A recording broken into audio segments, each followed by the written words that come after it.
जनतेचा हक्काचा आवाज। काय केलं आम्ही आमच्या समाजाचे जेवढे गट आहेत ते सगळे एकत्र केले। भाजपचा नगरसेवक आहे, हे बी भाजपचे नगरसेवक आहे।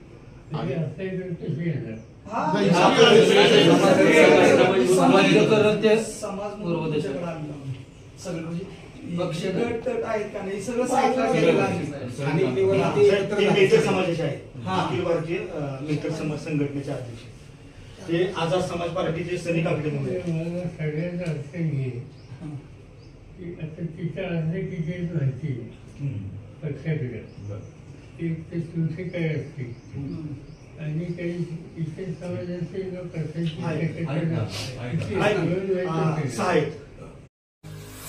आपल्या भागातील महत्त्वाच्या आणि ताज्या बातम्या पाहण्यासाठी गंधवार्ता न्यूज चॅनलला यूट्यूबवर सबस्क्राईब करा आणि बेल आयकॉन प्रेस करा।